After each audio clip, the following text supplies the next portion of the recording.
Tolong bujuk saya supaya sholat. Puasa saya lakukan, semua saya lakukan kecuali sholat. Ketika Allah perintahkan ibadah-ibadah yang lain, itu cukup perintah ayat saja turun. Allah perintah haji, ayat saja turun. Allah perintah puasa, ayat saja turun. Allah perintah bayar zakat, ayat saja turun. Tapi ketika Allah perintah sholat, tidak boleh ayat turun. Nabi dijemput oleh dua malaikat, kemudian diajak naik, ketemu dengan Allah untuk menerima perintah ini. Kenapa? Karena perintah ini sangat penting. Mas, saya boleh dagang, bayar zakat sambil nyanyi.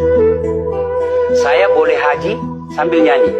Tawaf, labbaik Allahumma labbaik, labbaik la syarika laka labbaik.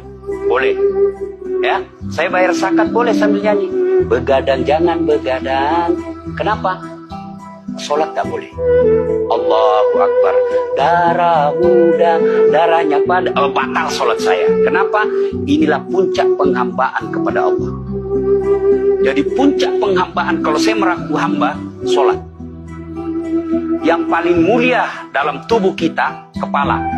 Adik-adik bercanda dipukul pantatku masih senyum. Dorong dadamu masih senyum. Tapi jangan bercanda pukul kepalamu. Kau pukul kepala saya pasti saya marah. Kenapa? Harga diri di sini. Tapi ketika kita sholat, anggota tubuh yang paling mulia, kepala, rendahkan seperti kaki. Kita akan lakukan ini penting. Kalau saya sudah mulai ini. Oke. Ya, karena kalau ketika saya mau sholat, saya melihat banyak koruptor sholat. ya, Saya melihat banyak orang sholat yang kalau saya ajak ngomong main HP, nggak punya adab.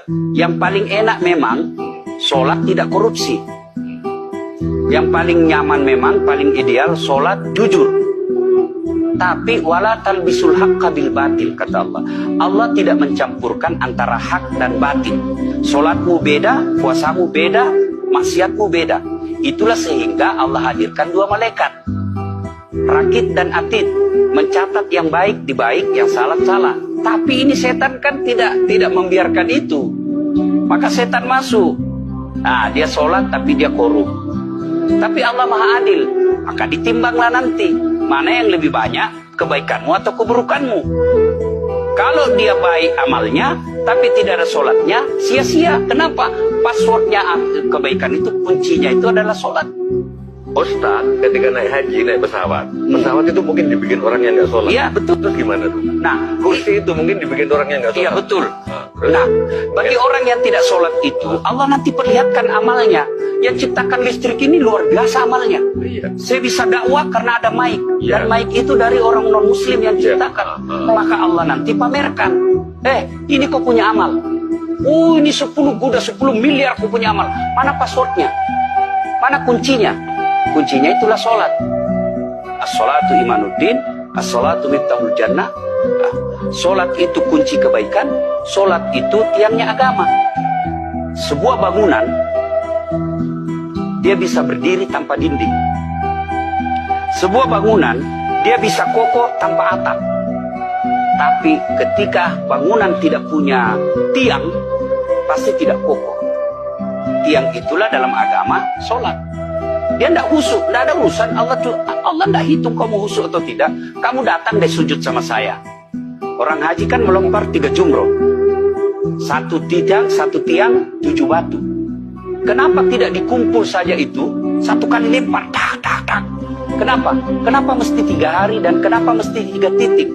Itu pesan moralnya, melawan setan itu perlu napas panjang. Dengar azan, jangan pikir saya tahu dia tebar itu. Tidak usah kau sholat, nanti kau tua. Anggaplah pergi sholat. Setan menyerah, tidak. Buru-buru kamu, buru-buru. Akhirnya apa? Wudhu tidak sempurna. Anggaplah Anda wudhu dengan sempurna. Setan menyerah, tidak. Masuk masjid. Tidak usah sholat sunnah, tidak usah sholat sunnah. Prinsipnya setan, kalau dia tidak bisa dikalah, jangan untung. Nah, gimana Mbak Teja? Udah teryakin? Oke.